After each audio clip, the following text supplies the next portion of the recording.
우리 함께 같이 보겠습니다. 하나님 말씀은 사도행전 12장 18절에서 24절까지 말씀입니다.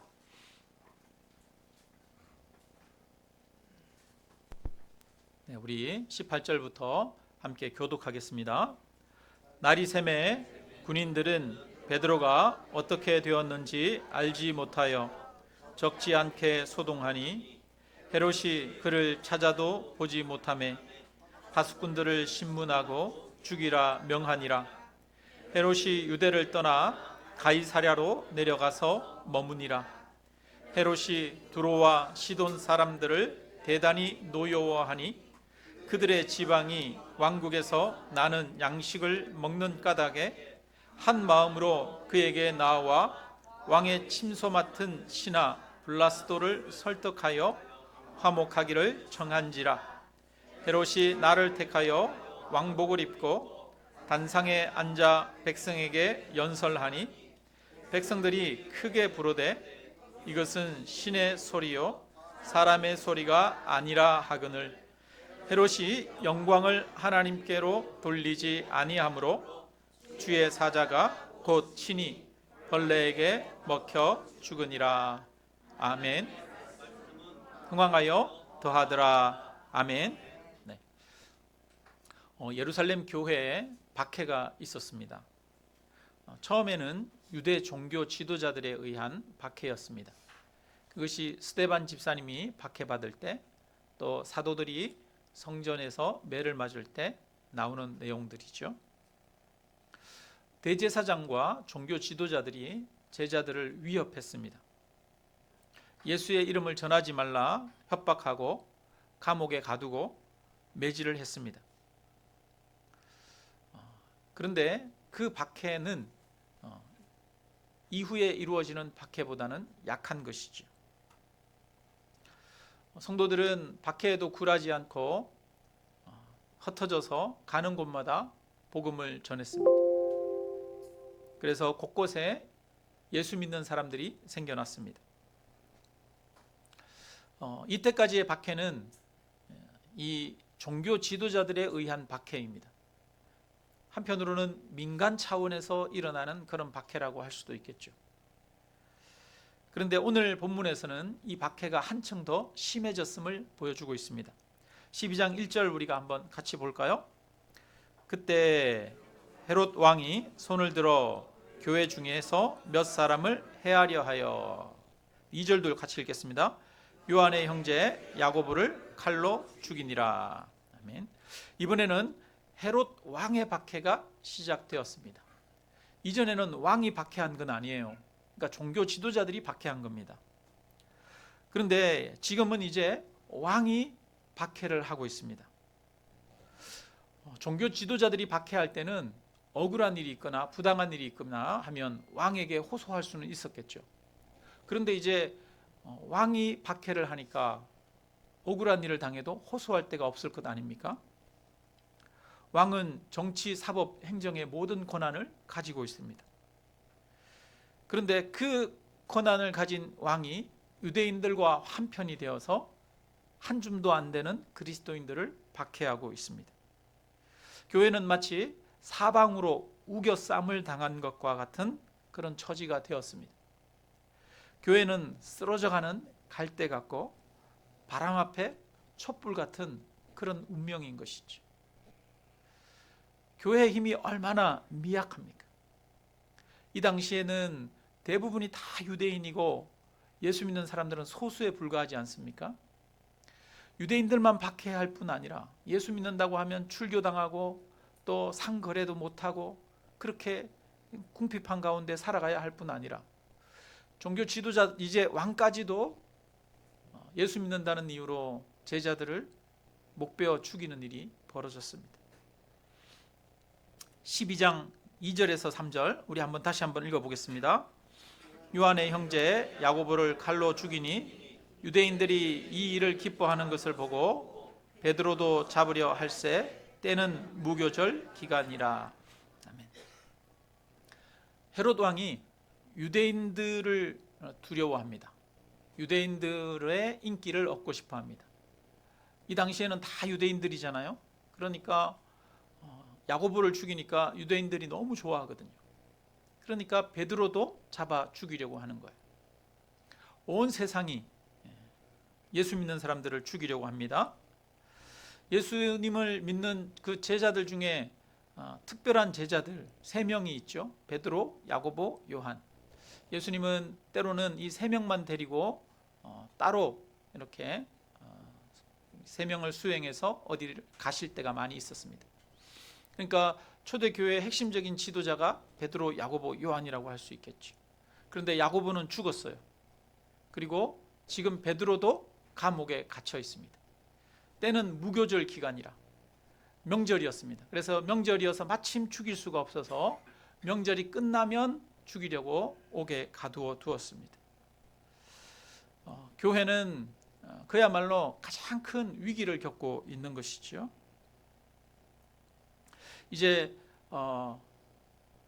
헤롯은 베드로를 잡아서 죽이기 위해 감옥에 가두고 있는데 베드로가 이전에도 성전에서 감옥에 갇혔을 때 옥문이 열리고 밖으로 나간 적이 있었죠. 아마 그것을 알았기 때문인지 모르겠지만 베드로를 철저하게 그 감옥 안에다가 가두고 있습니다. 베드로에게 4명을 붙여가지고 4명을 4조로 짜가지고 3시간마다 번갈아 가면서 이렇게 지키도록 만들었어요.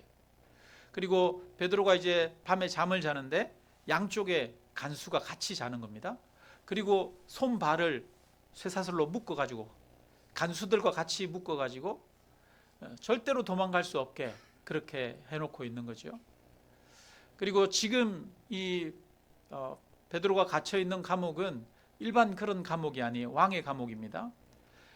사도행전 초반에 보면 성전에서 옥에 갇혔다가 풀려나잖아요. 감옥에서 나오잖아요. 그 감옥과 지금 왕의 감옥은 전혀 다른 것이죠. 왕의 감옥은 삼중 철문으로 되어 있습니다. 그리고 많은 병사들이 지키고 있습니다.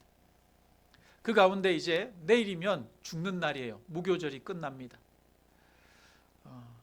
베드로의 마음이 어떻겠습니까? 이제 내일이면 죽는다. 만약에 우리들 같으면 잠이 오겠습니까? 잠이 안 오겠습니까? 우리들 같으면 아마 잠이 안 올 수도 있을 것 같아요. 그죠? 감옥에 며칠 동안 있었으면 많이 잤을 거 아니에요. 그죠? 그런데도 베드로가 또 자고 있습니다. 천사가 와가지고 그를 깨우는데요. 베드로 옆구리를 쳐서 깨워야 할 정도로 그냥 이렇게 흔들어서는 깨지 않고 옆구리를 쳐야지 될 정도로 그렇게 깊이 잠들어 있습니다.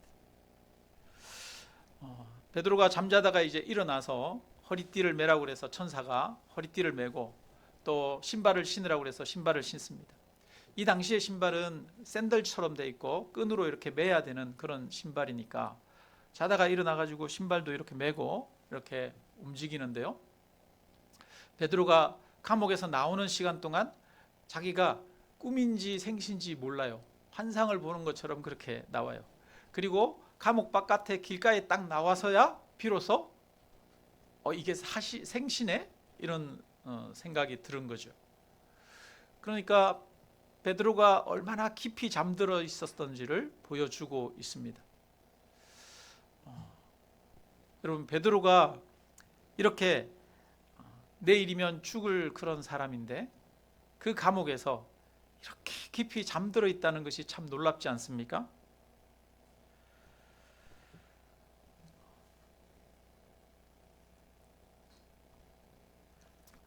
베드로는 두 손 두 발이 묶여 있는데도 마치 침대에서 자는 것보다도 더 편안하게 깊이 잠들어 있습니다. 예수님이 이 큰 풍랑이 이는 배에서 누워 잠자드시던 때가 있잖아요. 그래서 배가 침몰하기 직전이에요. 그때 베드로는 제자들은 예수님을 깨웁니다. 예수님, 지금 배가 침몰하게 생겼습니다. 우리가 죽게 된 것을 돌아보지 않습니까? 제정신입니까? 일어나십시오. 예수님을 흔들어 깨우던 베드로였습니다. 그런데 지금은 베드로가 그 예수님처럼 지금 죽음의 위협이 닥친 그 상황 속에서도 예수님처럼 깊이 잠들어 있습니다. 베드로 안에 깊은 평안이 있는 거죠. 베드로 안에 담대함이 있습니다. 여러분, 무엇이 베드로를 죽음 앞에서도 흔들림 없는 평안의 사람으로 만들었습니까? 무엇이 풍랑이는 바다에서 주무시던 그 예수님처럼 베드로도 감옥에서 그렇게 평안하게 잘 수 있게 만들었습니까? 그분은 바로 예수 그리스도신 줄로 믿습니다. 예수 그리스도께서 십자가에서 죽으시고 부활하셨습니다. 베드로는 부활하신 그 예수님을 만났습니다. 나는 부활이요 생명이니 나를 믿는 자는 죽어도 살겠고 무릇 살아서 나를 믿는 자는 영원히 죽지 아니하리라 하시는 예수님의 말씀을 들었습니다. 이 세상의 죽음 앞에서 이처럼 평안하게 하고 담대하게 하고 확신 있게 하는 다른 것은 없습니다. 예수 그리스도만이 죽음 앞에서도 평안하게 하고 담대하게 만들어 줍니다. 세상에 천국에 대한 확신을 줄 수 있는 종교는 없습니다. 불교도 이슬람교도 살아있는 동안에 자신에게 천국이 주어졌음을 믿을 수 없습니다. 불교도 이슬람교도 죽은 이후에 천국이 있음을 보여주지 않습니다. 오직 예수님만이 다시 부활하셔서 우리에게 부활이 있음을 보여주십니다. 오직 예수 그리스도만이 우리를 위해서 대신 십자가에 죽으심으로 우리의 죄가 사함 받았고 우리가 하나님의 자녀 되었음을 보여주십니다. 예수 그리스도만이 성령을 부으셔서 우리 안에 하나님이 함께하고 계시는 증거를 주셨고 우리가 하나님의 자녀 된 것을 인쳐 주셨습니다. 그래서 예수 그리스도의 십자가 죄 용서와 값없이 베푸시는 구원의 은혜만이 우리가 구원 얻은 하나님의 백성이라고 하는 확신을 줄 수 있습니다. 예수님을 믿을 때 우리는 핍박과 박해 속에서도 천국의 확신 가운데 기뻐할 수 있습니다. 예수님을 믿을 때 우리도 베드로처럼 죽음 앞에서 평안할 수 있습니다. 죽음 앞에서 평안할 수 있다는 것 얼마나 놀라운 능력입니까? 나를 해할 모든 권세가 있는 사람 앞에서 담대할 수 있다는 것 얼마나 놀라운 힘입니까? 헤롯이 칼로 야고보를 죽이고 베드로를 감옥에 가두었지만 베드로 안에 있는 평안함을 빼앗지는 못했습니다. 헤롯이 큰 권세와 힘을 가지고 있지만 베드로 안에 있는 구원의 기쁨과 확신을 빼앗지는 못했습니다. 바울은 빌립보 감옥에 있을 때 매를 맞고 감옥에 갇혔음에도 불구하고 거기에서 찬양을 합니다. 하나님을 높이고 찬양할 때 옥고가 열리는 역사가 나타납니다. 박해 가운데 기뻐하고 감사할 수 있는 성도의 능력을 빼앗을 수 있는 세상의 힘과 권세는 없습니다. 세상의 힘과 권세는 교회로부터 하나님을 빼앗을 수 없습니다. 세상의 힘과 권세는 성도로부터 담대함과 하늘로부터 오는 위로를 빼앗을 수는 없습니다. 세상의 힘과 권세로 교회를 제 아무리 박해해도 교회는 세상의 힘과 권세에 지지 않고 꺾이지 않습니다. 헤롯은 야곱의 목숨을 빼앗았을지 모르지만 야곱을 꺾지 못했습니다. 헤롯이 베드로를 가둘 수는 있었을지 모르지만 그 베드로의 단잠을 깨울 수는 없었습니다. 하나님은 헤롯의 모든 위협과 핍박 가운데서도 평안과 담대함을 누리게 하셨습니다. 이것이 바로 하나님이 주시는 그리스도인의 능력인 줄로 믿습니다. 세상의 힘과 권세가 강하다고 하지만 그러나 예수 그리스도를 믿는 믿음보다 강하지는 못합니다. 하나님이 이 제자들 중에 야고보는 목베어 죽임 당하도록 두셨습니다. 그리고 베드로는 감옥에서 건져 주시지요. 성도들은 야고보를 위해서도 기도했을 테고 베드로를 위해서도 기도했을 것입니다. 그러므로 베드로가 감옥에서 나오게 된 것은 단순히 기도의 힘만이라고는 할 수 없습니다. 물론 기도도 하나님이 들으신 것도 있겠지만 이것은 하나님의 뜻하심이지요. 하나님의 이끄심이고 계획하심입니다. 그래서 하나님이 살게 하시면 살 수도 있는 거고 하나님이 죽게 하시면 죽기도 하는 것이죠. 그래서 하나님의 계획과 뜻하심이 중요한 것입니다. 하나님의 계획과 뜻하심 속에서 인간의 힘은 얼마나 나약하고 보잘것없는지를 그 다음 본문에서 잘 보여주고 있습니다. 헤롯은 할 수 있는 모든 힘을 다 동원해서 베드로를 감옥에 가두었습니다. 그가 절대로 도망갈 수 없도록 그렇게 만들었죠. 여러분, 헤롯이 베드로가 감옥에서 도망갈 수 있을 거야 이런 생각했겠어요? 이렇게 해놓으니까 절대로 못 도망갈 거야 이렇게 생각하지 않았겠습니까? 사람은 절대로 안 될 거야, 절대로 못 할 거야 이렇게 생각했는데 하나님은 하게 하십니다. 천사가 베드로가 자고 있는데 감옥에 왔어요.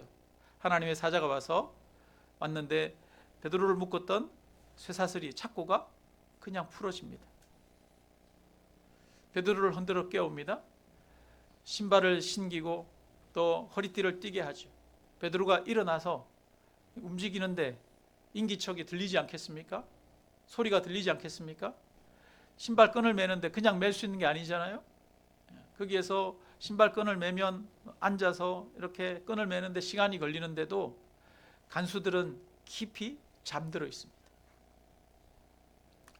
베드로가 감옥 문을 나오는데 철문으로 된 삼중문입니다. 문이 3개나 있는데 가는 곳마다 문이 척컥 열리는 거지. 자동문처럼 열리는 겁니다.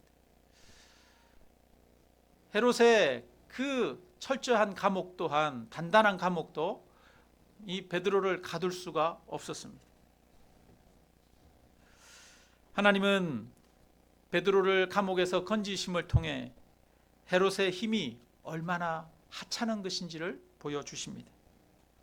또 하나님이 뜻하시면 언제든 당신의 백성들을 박해 가운데에서 보호하신다는 것도 보여주고 있습니다. 하나님이 오늘도 우리 성도들을 보호하시는 줄로 믿습니다.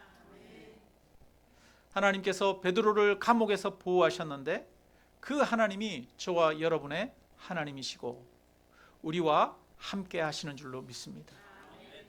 우리가 세상에서 많은 시련을 겪고 아픔을 겪고 어려움도 겪지만 하나님이 우리를 지키시면 우리를 넘어지게 할 것이 없습니다. 그것을 굳게 믿으시기를 바랍니다. 하나님이 우리를 부르시면 여러분 그것은 우리에게 또한 기쁨인 줄로 믿습니다. 사도 야고보는 하나님이 생명을 거두어 가셨잖아요. 그의 사명이 다해서 하나님이 그를 데려가셨습니다. 그러나 그의 죽음을 보고 성도들이 얼마나 담대함을 또한 얻었겠습니까? 그처럼 우리가 죽는 것도 유익이요, 또 살아도 우리가 그리스도를 위해서 산다면 그것 또한 유익이 되는 줄로 믿습니다.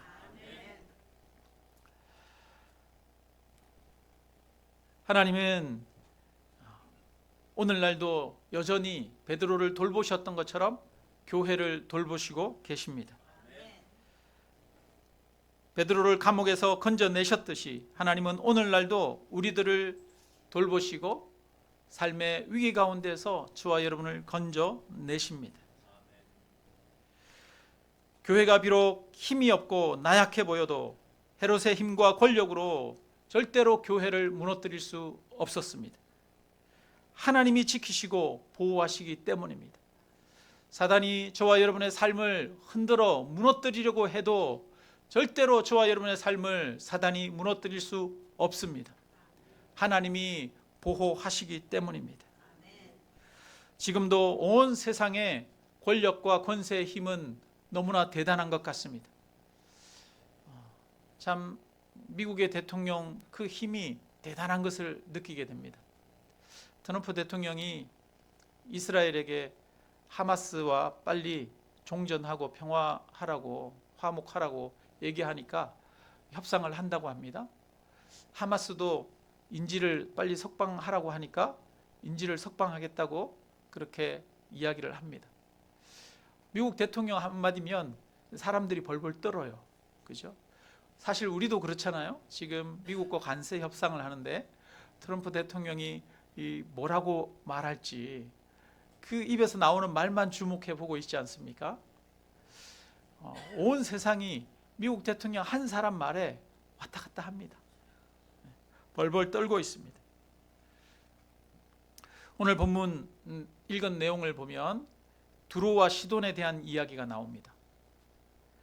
헤롯이 20절에 보니까 이렇게 말합니다. 같이 읽어보겠습니다. 헤롯이 두로와 시돈 사람들을 대단히 노여워하니 그들의 지방이 왕국에서 나는 양식을 먹는 까닭에 한 마음으로 그에게 나아와 왕의 침소 맡은 신하 블라스도를 설득하여 화목하기를 청한지라. 네. 헤롯이 두로와 시돈을 싫어했습니다. 이 도시들을 미워했어요. 그런데 이 두로와 시돈은 그 자체적으로 양식을 해결할 수가 없어서 무역을 해서 그 양식을 사서 먹었습니다. 주로 이 헤롯이 다스리는 그 지역에서 나는 양식을 먹었던 거죠. 그러니까 헤롯이 두로와 시돈을 싫어하고 미워하니까 이 두로와 시돈이 헤롯의 침소 맡은 그 사람을 신하를 설득해서 헤롯과 화목하기를 청합니다. 여러분 우리도 그렇잖아요. 이 트럼프가 화를 낼까봐, 트럼프가 분노할까봐 우리나라 대통령이 가가지고 얼마나 트럼프 비유를 맞춰주면서 이렇게 칭찬을 해주고 막 그럽니까? 그것처럼 지금도 이 두로와 시돈 이 사람들이 헤롯을 두려워해가지고 될 수 있으면 화목하려고 그 뒤에 다른 사람들을 통해서 로비를 하는 거죠. 그러니까 세상의 주변에 있는 다른 도시, 다른 나라 사람들도 그 헤롯의 힘과 권력 앞에 벌벌 떨고 있는 거예요. 그러니까 이 헤롯이 얼마나 교만해졌겠습니까? 자기 힘과 권세를 믿고 있었겠죠. 모든 세상이 이처럼 세상이 그 힘과 권세에 벌벌 떨었습니다. 오늘날 미국 대통령의 힘과 권세에 다른 모든 나라들이 벌벌 떨잖아요. 그렇지 않습니까? 그 힘과 권세가 정말 대단한 것 같습니다. 그런데 21절에 보니까 21절 우리 22절 같이 한번 읽어보겠습니다.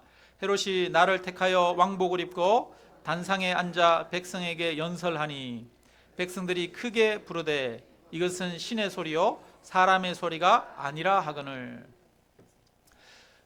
이 헤롯이 이 축제일에 그 옷을 그 은으로 된 은빛 옷을 입고 이 연설 무대에 섰다고 합니다. 요세푸스의 기록에 의하면 그가 굉장히 달변가라고 해요. 그래서 연설을 아주 잘하는 그런 사람이었던 것 같습니다. 이 당시에 가이사랴에는 원형 경기장이 있었는데 약 5만 명 정도가 들어가는 3만 명, 5만 명 정도 들어가는 그런 원형 경기장이었다고 합니다. 수만 명의 사람들이 있는 그 원형 경기장에서 연설을 통해서 청중을 휘어잡았습니다. 그랬더니 그 청중들이 헤롯을 보면서 높이면서 박수치면서 이것은 신의 소리요 사람의 소리가 아니로다 이렇게 말합니다. 그러니까 이 세상에 있는 그 영지에 있는 모든 사람들이 헤롯 앞에서 다 낮아져서 헤롯을 찬양하고 헤롯을 높입니다. 그러니까 헤롯의 권세가 얼마나 대단한 권세입니까? 그런데 23절 우리 같이 한번 읽겠습니다. 헤롯이 영광을 하나님께 돌리지 아니하므로 주의 사자가 곧 친히 벌레에게 먹혀 죽으니라. 헤롯이 영광을 하나님께 돌리지 않았어요. 자기가 가지고 있는 힘과 권세가 하나님으로부터 나온 것, 하나님이 주신 것이라는 것을 생각하지 않고 이 힘과 권세와 지혜와 능력이 자기로부터 나온 거라고 생각했습니다. 그러자 이 연설을 한 후에 역사가의 기록에 따르면 헤롯이 심한 복통에 쓰러지게 됩니다. 그리고 집으로 가서 5일 동안 복통을 앓다가 결국은 죽어버리고 말았습니다. 사람들이 그를 신이라고 높일 정도로, 그리고 모든 세상 사람들이 다른 두로와 시돈이 벌벌 떨고 그와 화목하기를 청할 정도로 그런 권세와 힘을 가지고 있었습니다. 그런데 그가 벌레에 먹혀 죽었다라고 표현하고 있습니다. 제 아무리 가진 것이 많고 능력이 있고 잘났다고 해도 결국은 벌레에게 먹혀 죽고 마는 인생이 바로 우리의 인생 아니겠습니까? 세상의 권력과 힘은 결국은 이렇게 하찮은 벌레보다도 못한 그런 것 아니겠습니까? 어쩌면 세상에 그 힘있고 능력 있다고 하는 그 사람도 정말 하나님 앞에서는 아무것도 아닌 그런 나약한 존재일 뿐인 것이지. 하나님은 악을 행하는 헤롯을 그냥 두지 않습니다. 교만한 헤롯을 그냥 두지 않습니다. 우리는 세상의 역사를 보면서도 그런 것 같아요. 세상의 역사를 보면서도 하늘 높은 줄 모르고 교만하고 악을 행하는 그런 권력자들을 보면 그 권력자들의 끝이 어떻게 될지 우리는 알 수 있습니다. 하나님은 그런 권력자들의 끝을 비참하게 만드시는 거죠. 헤롯의 끝이 너무나 비참합니다.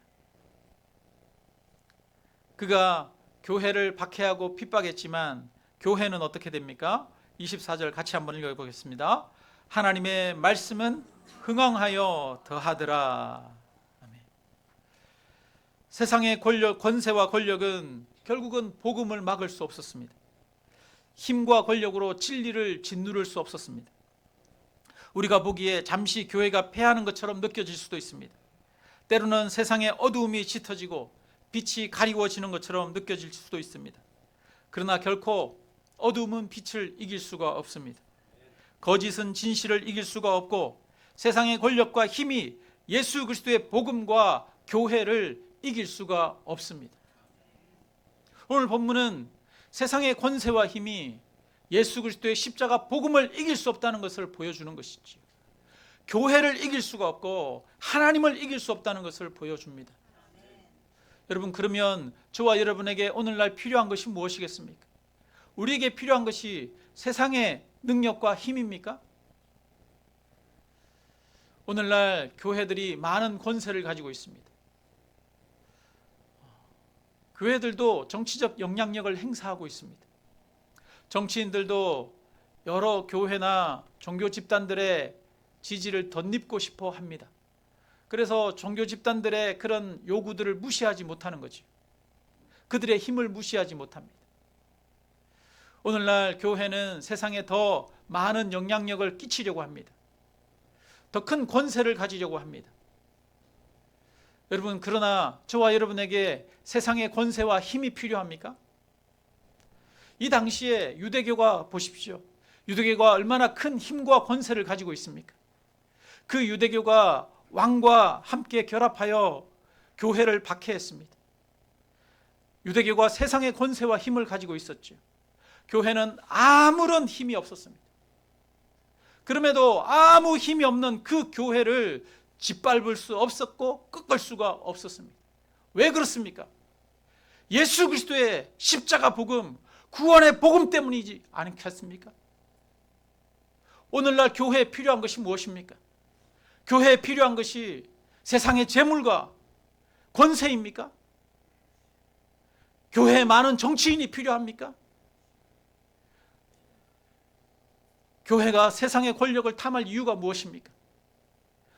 오늘날 오로지 교회에 필요한 것은 예수 그리스도의 십자가 복음뿐인 줄로 믿습니다. 예수 그리스도의 구원의 능력뿐인 줄로 믿습니다. 주님이 저와 여러분을 위해서 십자가에서 죽으시고 부활하셨다는 사실을 믿는 이 믿음이 저와 여러분에게 필요한 것이죠. 이 믿음을 세상이 꺾을 수가 없습니다. 세상의 권세와 세상의 물질과 세상의 힘이 이 교회의 믿음을 꺾을 수가 없는 것이지요. 그런데 오늘날 교회가 너무나 이 복음을 붙들지 않고 세상의 권세를 탐하고 세상의 물질을 탐하고 있는 모습을 봅니다.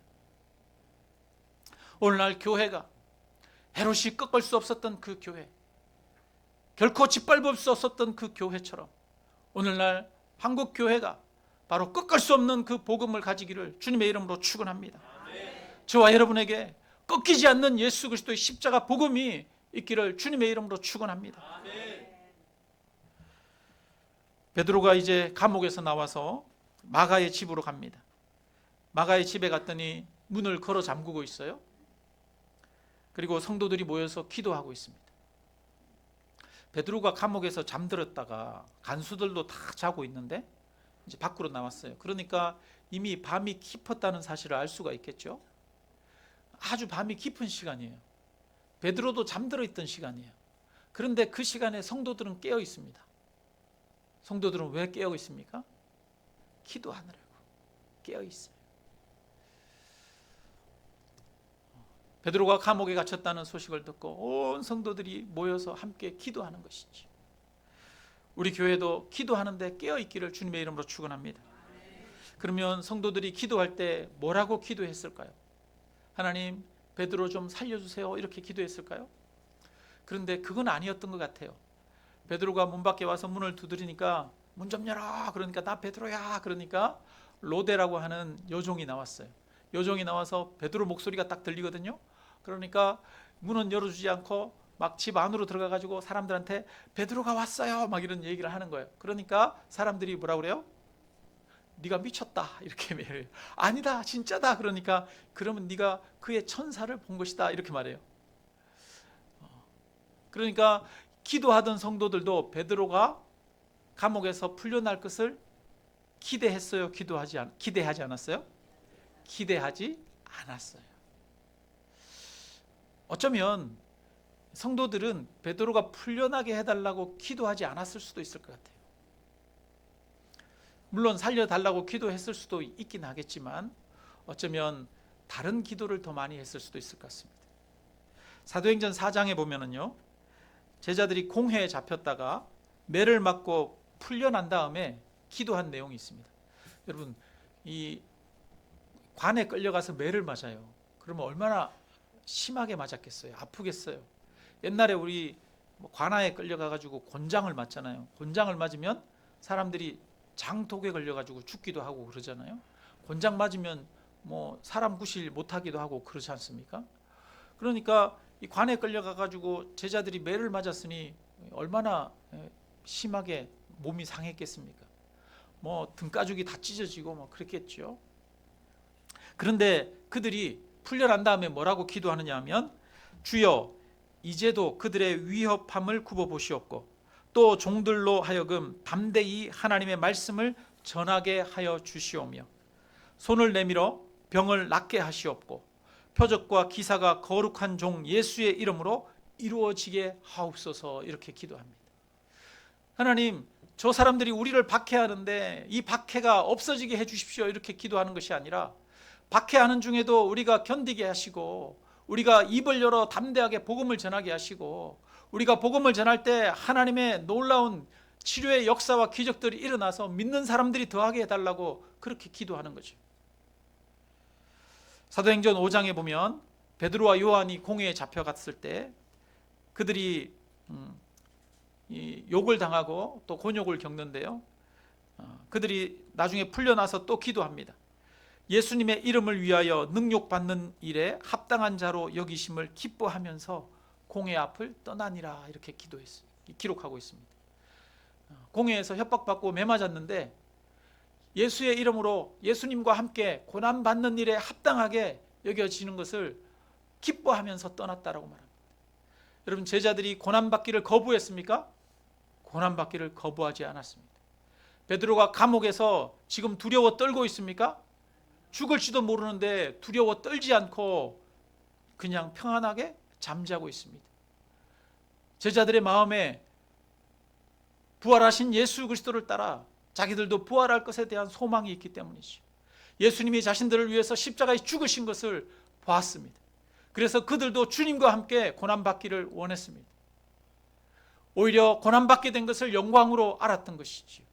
그래서 베드로는 감옥에 갇혀서도 평안하게 잠을 잘 수 있었던 것이지요. 오히려 감옥에 갇힌 것은 베드로가 더 원하는 것 아니었겠습니까?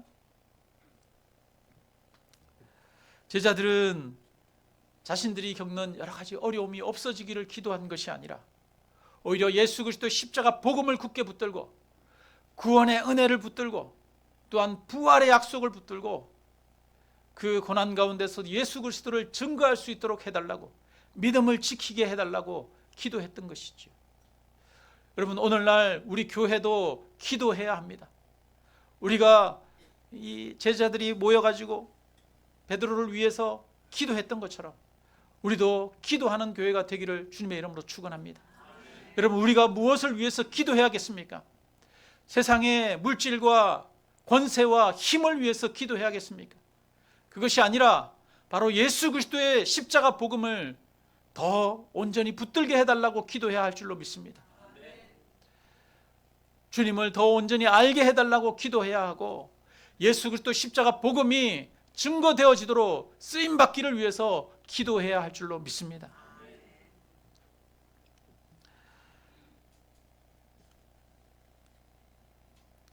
결국 세상은 십자가 복음을 이길 수가 없습니다. 이 세상은 복음을 결코 이길 수가 없습니다. 복음만이 세상을 이기는 능력이요 힘입니다. 어떻습니까? 우리는 세상을 이기는 능력이고 힘인 그 복음을 굳게 붙들고 있습니까? 예수 그리스도의 십자가 죽으심과 부활의 능력을 굳게 믿고 붙들고 그것을 위해서 걸어가고 있습니까? 오늘 우리 교회가 다시 한번 예수 그리스도의 십자가 복음을 굳게 붙들게 되기를 주님의 이름으로 축원합니다. 세상의 물질과 권세와 세상의 환난과 세상의 어려움이 저와 여러분을 뒤흔들지 못하고 저와 여러분을 무너뜨리지 못하도록 예수 그리스도 십자가 복음을 굳게 붙드는 우리 모두가 되시기를 주님의 이름으로 축원합니다.